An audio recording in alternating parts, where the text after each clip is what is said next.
Buenos días, bienvenidos a todos. Hoy quisiera tratar un tema de botánica bíblica, de botánica espiritual.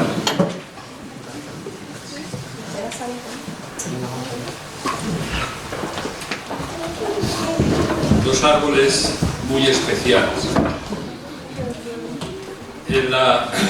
En la creación vamos a ver tres versículos que están en el libro de Génesis, y todo lo que había en ese Edén era especial.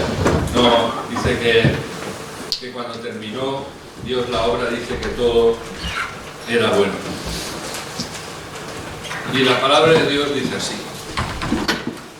Jehová Dios hizo brotar de la tierra toda clase de árboles atractivos a la vista y buenos para comer. También en medio del jardín el árbol de la vida y el árbol del conocimiento del bien y del mal. Versículos 16 y 17 dicen: Y Jehová Dios mandó al hombre diciendo: Puedes comer de todos los árboles del jardín, pero del árbol del conocimiento del bien y del mal no comerás, porque el día que comas de él, ciertamente morirás. El Señor bendiga su palabra. Vamos a orar. Señor y Padre, hemos cantado que queremos darte honor a ti. Señor, y ahora en este momento quiero pedirte que tú te enseñorees, que tú te glorifiques, que apartes, Señor, la carne, la sangre, Señor, y que tú puedas usar mi boca para poder transmitir aquello que tú quieres. Espíritu Santo, toma del Padre en esta mañana y tráelo a nuestras vidas. Haznoslo conocer y sobre todo darnos la gracia para poderlo entender y poderlo llevar a la práctica, Señor. Es por ti que estamos aquí. No hemos venido otra cosa que adorarte, alabarte, a exaltarte y que tú seas glorificado por medio de tu palabra.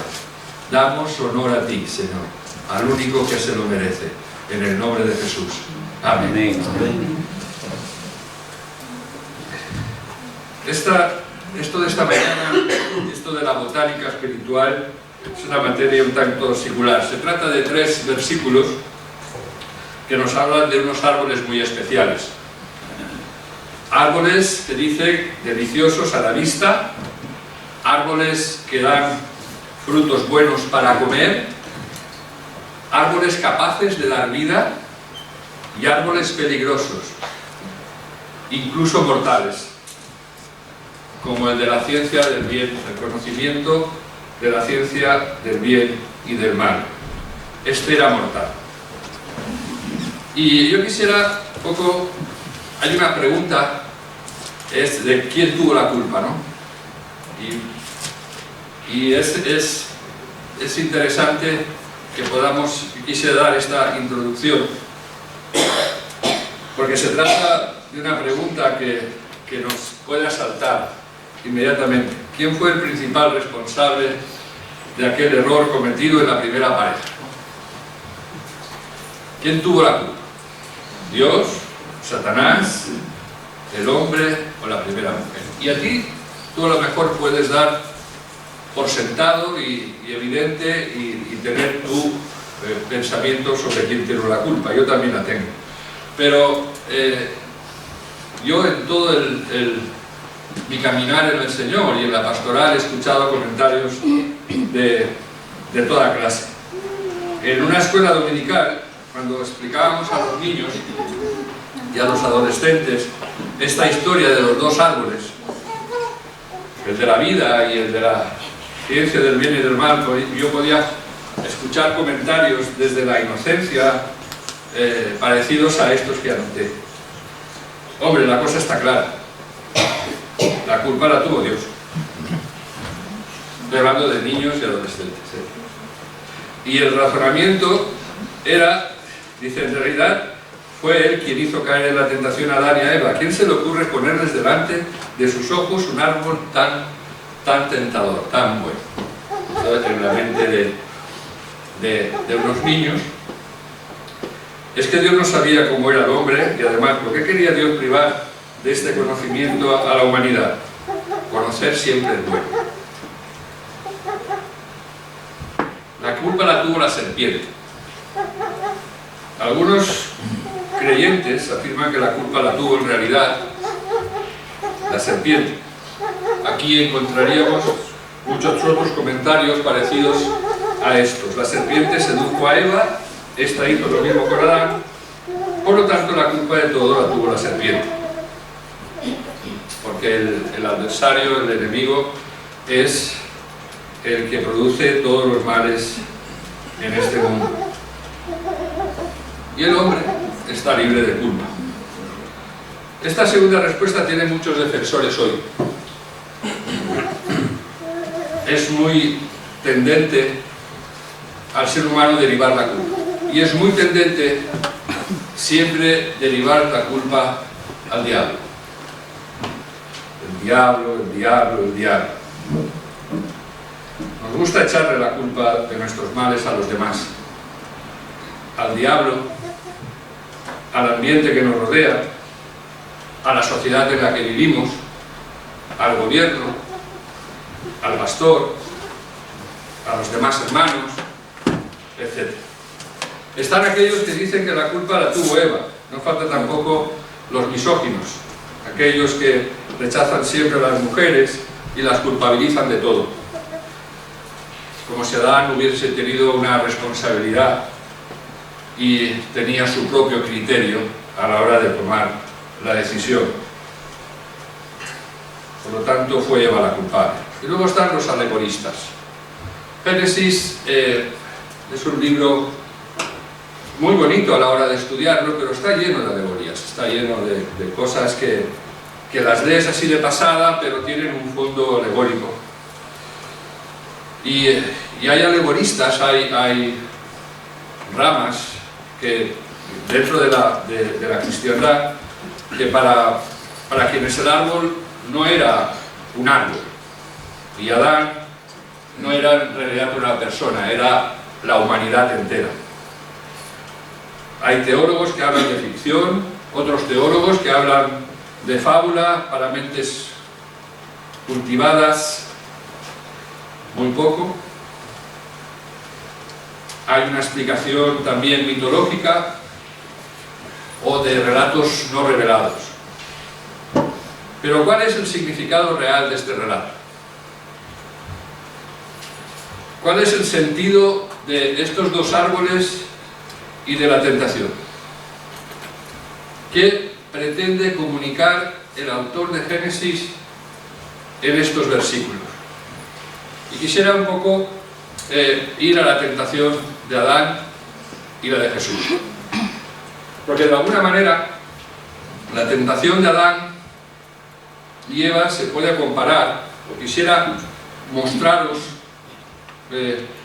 a la triple tentación de Cristo en el desierto. Y quisiera recordar en este relato que todos conocéis, este relato está en Lucas 4 del 1 al 15, no lo vamos a ver todo, pero en ese relato se pueden leer las siguientes frases. Si eres el Hijo de Dios, di a esta piedra que se convierta en pan. Todo esto te daré si postrado me adorares. Échate de aquí abajo. Y sí, pero escrito está, el Señor tu Dios adorarás y a Él solo servirás. ¿Cuál era el sentido de tales pruebas? ¿Cuál era el sentido de que el Padre lleve a su Hijo Jesús a probarle?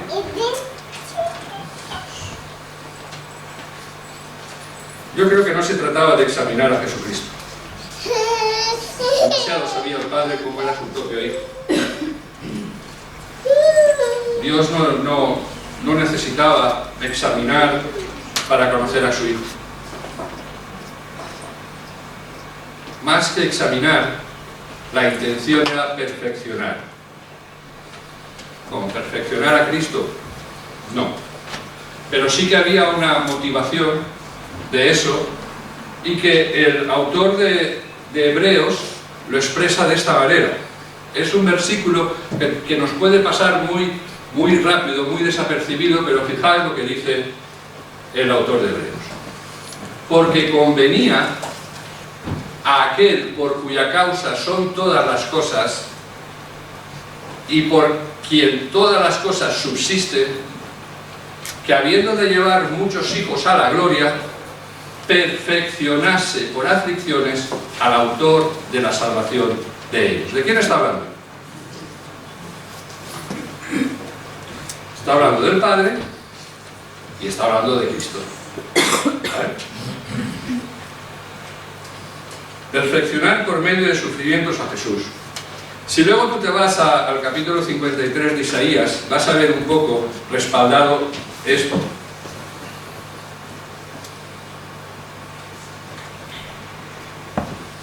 Cristo estaba perfectamente capacitado y cualificado como sumo sacerdote cuando por medio de su muerte en la cruz se ofreció a sí mismo.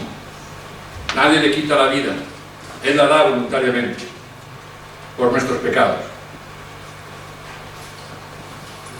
Pero solamente al ponerlas en práctica, solamente al pasar las tentaciones, dice la Biblia que Él fue tentado en todo, solamente al experimentar todo aquello que Él tuvo que experimentar durante los 3 años de ministerio y durante toda su vida, solamente al ser partícipe de todo eso, fue perfeccionado como tal.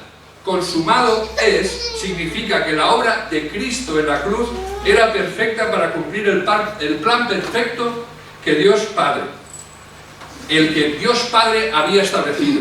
La palabra consumado es, quiere decir que ya todo el plan perfecto de Dios se había hecho perfecto, posible, se había capacitado la situación para que el plan y el propósito de Dios fuese perfecto. Esa es la perfección que yo mostraba. No estoy hablando de que Cristo no fuese perfecto, pero sí Cristo era parte humana. Y todo lo que Él hizo le costó hacerlo. Igual que Adán fracasó, el segundo Adán salió victorioso.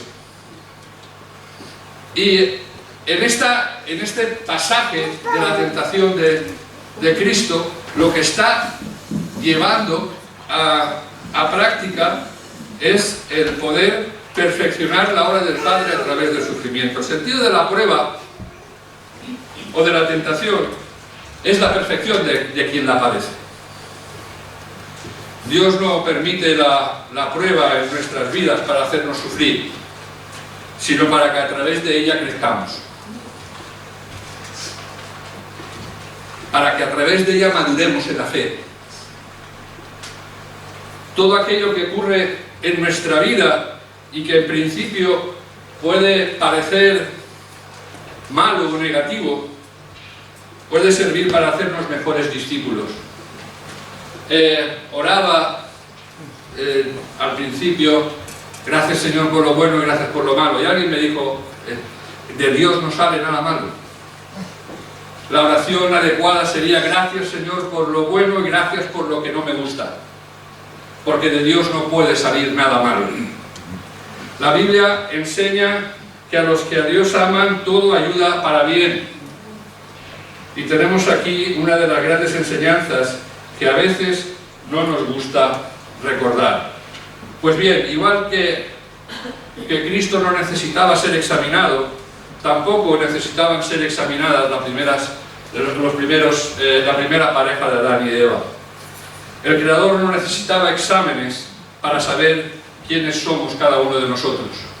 Dios no necesita que examinarnos para que Él sepa quiénes somos. Es más importante y creo que es mucho más fundamental, y creo que es el propósito de Dios, que nosotros podamos llegar a ver realmente lo que somos.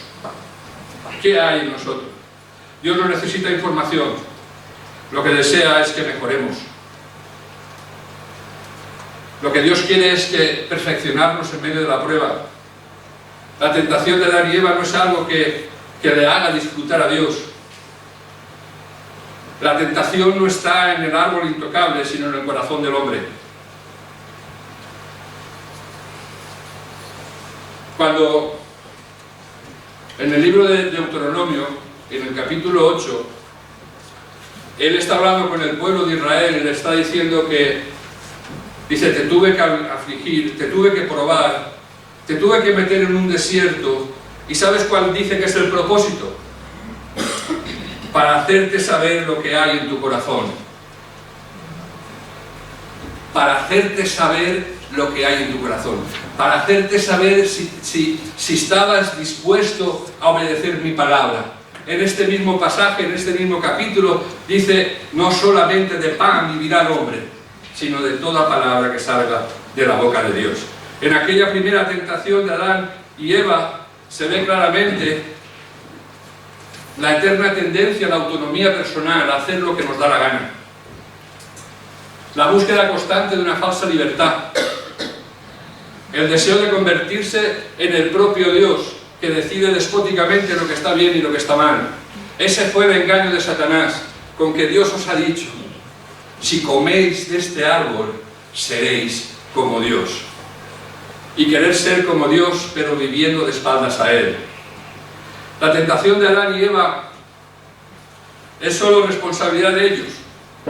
No es, por lo tanto, no es culpa ni de Dios, ni de la serpiente, sino del propio ser humano. Y hasta hoy sigue siendo así. La responsabilidad es totalmente nuestra. Nosotros tomamos las decisiones. Pero si analizamos nuestra vida, nuestra tendencia es buscar culpables. El árbol del conocimiento del bien y del mal. Conocer, en el lenguaje bíblico, significa experimentar. Cuando un hombre y una mujer se conocen, significa que se unen íntimamente y que se experimentan mutuamente. Ese es el conocimiento.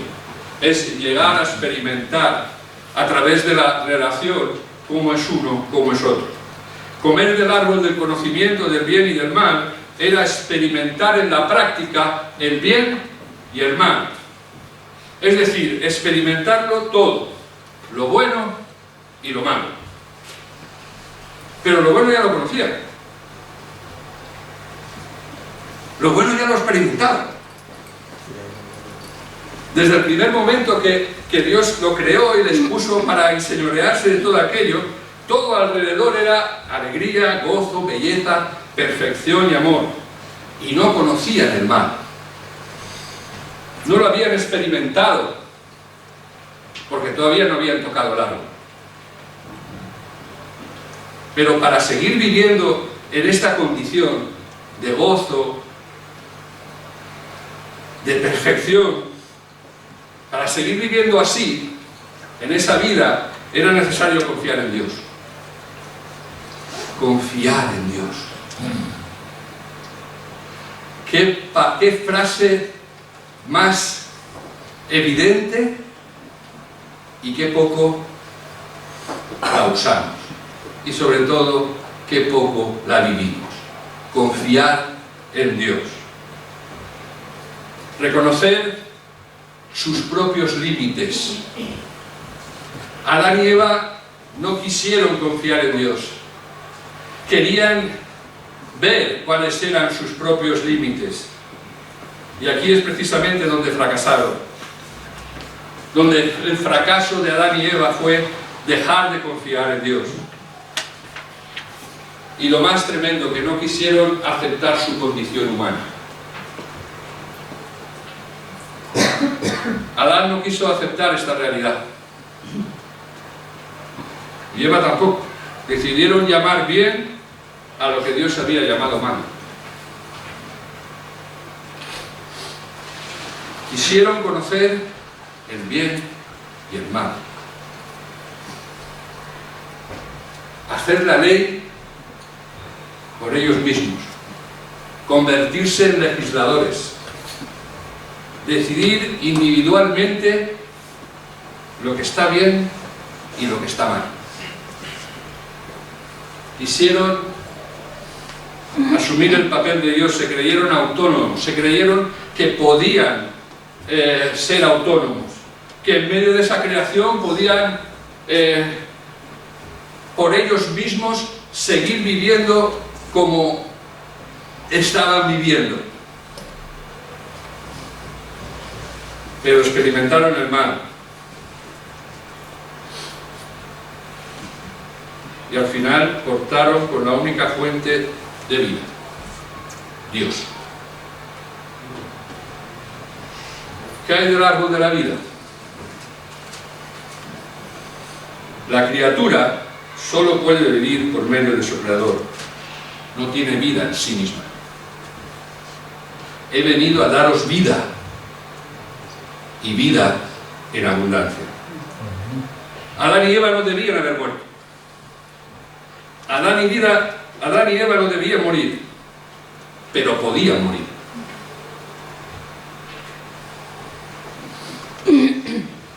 Y este precisamente es el sentido del árbol de la vida. Adán podía vivir perpetuamente y obtener cada día su comunión personal con Dios, y de Dios sacar las fuerzas que diariamente él necesitaba, igual que Eva.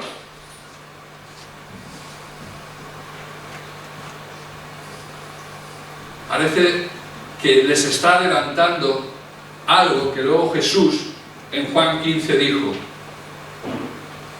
yo soy la vid, vosotros los pámpanos. El que permanece en mí y yo en él, éste lleva mucho fruto, porque separados de mí nada podéis hacer.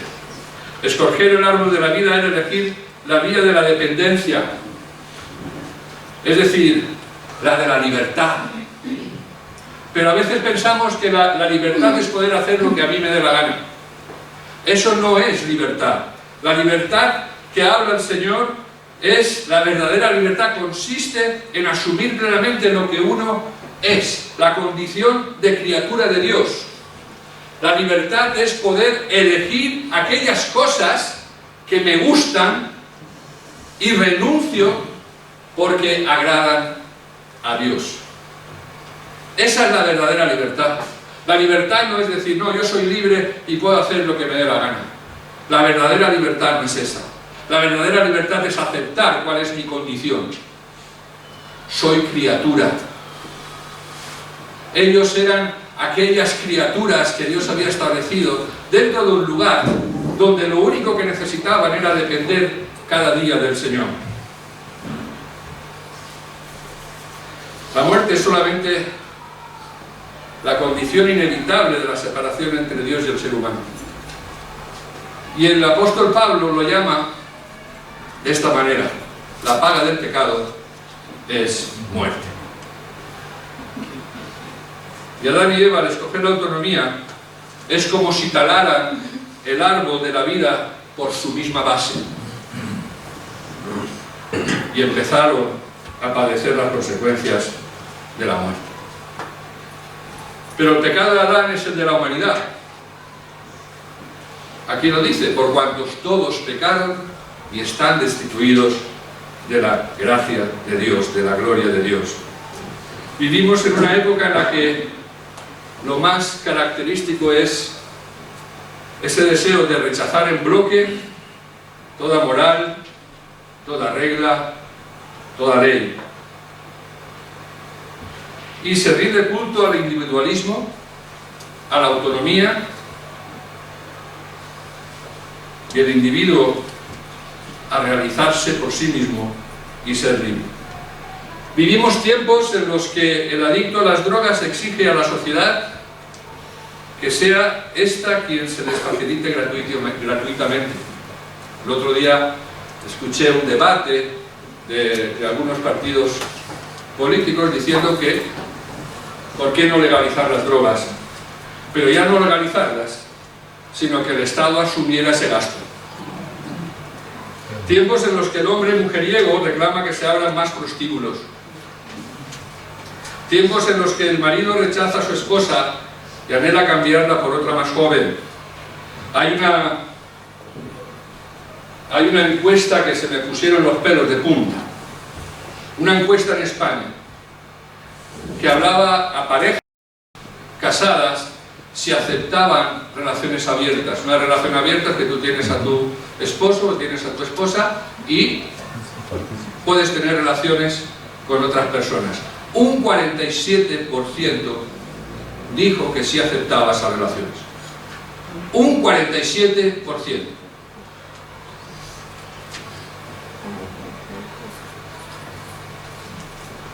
Tiempos en los que muchos padres fracasan estrepitosamente en la educación de sus hijos. Pero no eso, sino que demandan a los maestros y a las autoridades que sean ellos quienes les enseñen civismo, moralidad y hasta ética cristiana. Tiempos en los que se justifica el asesinato de un niño en el vientre de su madre. Pasé a algunos de vosotros el comunicado del Tribunal Constitucional ante la solicitud de FEREDE de que se suspendiera esa ley del aborto en la que las personas, sobre todo los jóvenes, podían abortar incluso sin permiso de sus padres. Y solamente lo más incómodo que mueve a estas personas a abortar es la incomodidad que le produce a la madre de verse embarazada y no tiene escrúpulos para matar a un niño. En fin, tiempos en los que el individualismo grita: primero yo, después yo y luego también yo. El primer pecado atentaba contra la soberanía de Dios. Yo quisiera hacerte una pregunta en esta mañana. ¿Es Dios el Rey de tu vida? ¿Puedes decir que la soberanía de Dios es una realidad en tu vida? ¿Es Dios el soberano? ¿Es Dios el que toma decisiones? ¿Es Dios el que realmente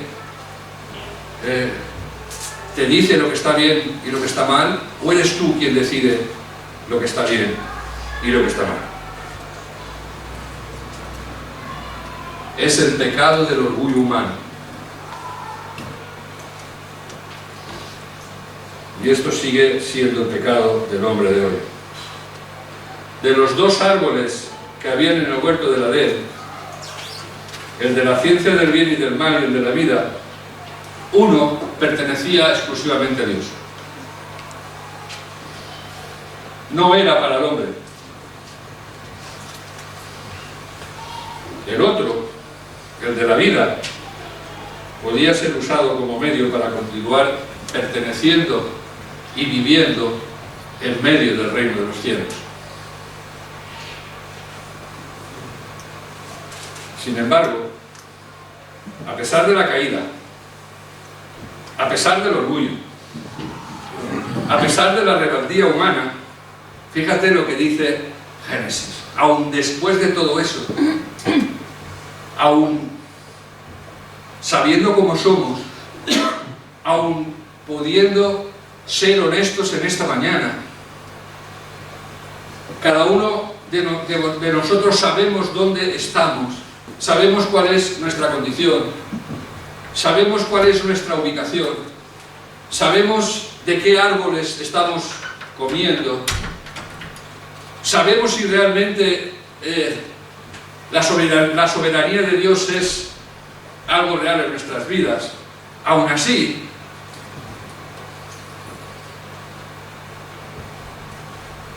mas Jehová Dios llamó al hombre y le dijo: ¿dónde estás tú? Y esta es la pregunta más importante de toda la Biblia.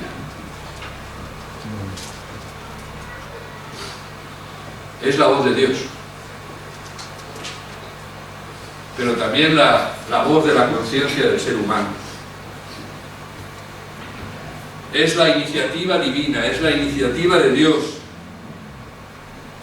porque es Dios quien inicia todo. Dice, me amáis porque primero os amé yo. Y es esa voz que sale, es una iniciativa de Dios al ser humano, a la humanidad de hoy en día, es una llamada de Dios, es la voz de Dios hoy, en esta mañana, a la conciencia del ser humano, a nuestra conciencia. Es la iniciativa de Dios por buscar al pecador,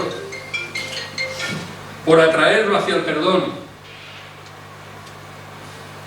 Y allí donde Adán fracasó, el primer Adán, triunfó Cristo. Porque Cristo lo que hace es abrir un nuevo acceso al ser humano, al Padre. Pero en esta mañana, ¿dónde estás tú? ¿Dónde estás tú? ¿Junto al árbol del conocimiento?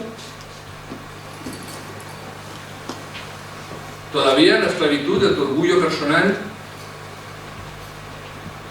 ¿O estás ante el árbol de la vida? En la libertad que es la dependencia única y exclusivamente del Altísimo. Porque si en nuestro huerto personal, ese huerto que Dios le ha placido darte, que es tu vida, cultivas el árbol del conocimiento, del bien y del mal, quizás sigas viviendo, queriéndolo probar todo, lo bueno y también lo malo. Hay un pasaje para los últimos tiempos, en vista del corazón engañoso del ser humano, que a lo bueno llamarán malo y a lo malo llamarán bueno. Lo bueno y también lo malo era lo que querían probar Adán y Eva. Es el individualismo egoísta que nos puede llevar al narcisismo, a cosechar desgracias personales, a la división, al desamor, al divorcio, al poco respeto, a la indiferencia, a la depresión y finalmente a la soledad, porque este es el fruto del pámpano que se separa de la queda solo y se seca. Pero si por el contrario cultivamos el árbol de la vida, de la dependencia de Dios, estaremos siempre buscando, procurando amar a los demás. Y amar a los demás como nosotros mismos. Podremos formar parte del pueblo de Dios. Y Dios, en esa dependencia, proporcionará todas aquellas cosas que anhelamos. Amor, amigos, respeto y felicidad. Jesús dijo, lo más importante, esta es una versión que me gusta, dice, lo más importante es que reconozcan a Dios como único Rey y que hagan lo que Él les pide. Dios les dará a su tiempo todo lo que necesiten. La pregunta milenaria sigue esperando todavía una respuesta. Una respuesta de cada ser humano. ¿Dónde estás tú? ¿Cuál de los dos árboles tienes plantado en tu jardín? Porque la lección es únicamente y enteramente tuya. Y en esta mañana el Señor nos dice, ¿dónde estás tú? ¿Quieres hacer importante este mensaje de Jesús? ¿Quieres reconocer a Dios como tu único Rey? ¿Quieres hacer lo que Él te pide? ¿Quieres realmente vivir entendiendo que lo que Dios dice que es malo y lo que Él dice que es bueno?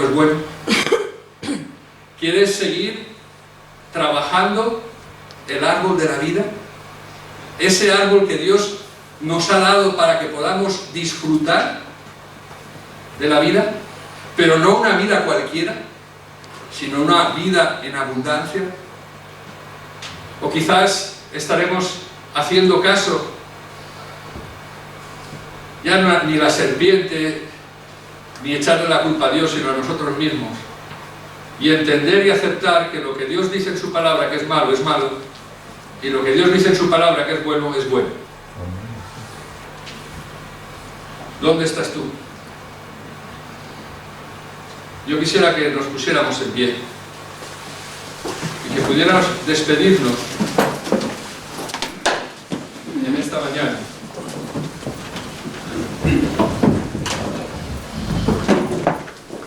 Hay una alabanza que